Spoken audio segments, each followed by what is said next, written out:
ত্রয়োদশ জাতীয় সংসদ নির্বাচনে বিএনপির নিরঙ্কুশ জয়ে নেতৃত্ব দেয়ায় দলটির চেয়ারম্যান তারেক রহমানকে অভিনন্দন জানিয়েছেন ভারতের প্রধানমন্ত্রী নরেন্দ্র মোদি। সামাজিক মাধ্যম এক্সে দেয়া পোস্টে তিনি লিখেছেন, এই বিজয় তারেক রহমানের নেতৃত্বের প্রতি বাংলাদেশের জনগণের আস্থার প্রতিফলন। ভারত একটি গণতান্ত্রিক, প্রগতিশীল ও অন্তর্ভুক্তিমূলক বাংলাদেশের পক্ষে সমর্থন অব্যাহত রাখবে বলে জানান দেশটির প্রধানমন্ত্রী। দুই দেশের বহুমাত্রিক সম্পর্ক আরও জোরদার করতে এবং অভিন্ন উন্নয়ন লক্ষ্যমাত্রা অগ্রসর করতে তারেক রহমানের সাথে কাজ করার আগ্রহের কথাও জানান তিনি।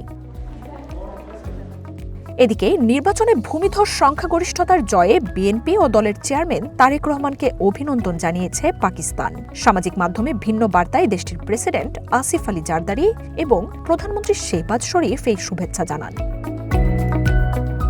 দুই দেশের গণতান্ত্রিক ও অংশীদারি উন্নয়নে শক্তিশালী সমর্থনের কথাও জানান পাকিস্তানের প্রেসিডেন্ট।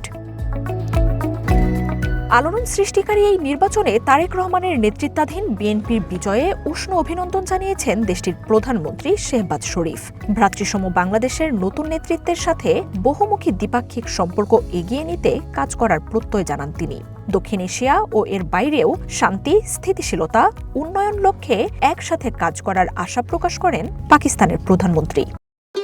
ভবিষ্যৎ হোক নিরাপদ, বিনিয়োগ হোক বিশ্বস্ত, আর আমার পছন্দ সল্ট বে। ওয়েলকাম টু সল্ট বে। ত্রয়োদশ জাতীয় সংসদ নির্বাচনে বিএনপিকে বিজয়ী হিসেবে উল্লেখ করে শুভেচ্ছা জানিয়েছে আমেরিকাও। ঢাকায় দেশটির দূতাবাস সামাজিক মাধ্যমে এক বার্তায় সফল নির্বাচন আয়োজনে বাংলাদেশের জনগণকে অভিনন্দন জানায়। ঐতিহাসিক বিজয়ে বিএনপি ও তারেক রহমানকে শুভেচ্ছা জানানোর পাশাপাশি দুই দেশের সমৃদ্ধি ও নিরাপত্তার অভিন্ন লক্ষ্য বাস্তবায়নে একসাথে কাজ করার আগ্রহ জানায় ওয়াশিংটন। নির্বাচনে বিএনপির জয়ের শুভেচ্ছা জানিয়েছে চায়না। দেশের নতুন সরকারের সাথে কাজের মাধ্যমে চায়না বাংলাদেশ সম্পর্কের নতুন অধ্যায় সংযোজনের প্রত্যাশা জানিয়েছে শি জিনপিং প্রশাসন। বিশ্ব নেতাদের শুভেচ্ছার পাশাপাশি আন্তর্জাতিক গণমাধ্যমেও বিএনপির নিরঙ্কুশ জয় অর্জনের খবর উঠে এসেছে।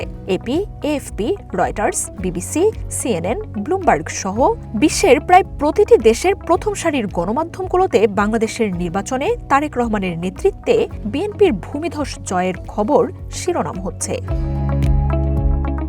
মার্জিয়া উপমা, ওয়ান ইন্টারন্যাশনাল ডেস্ক।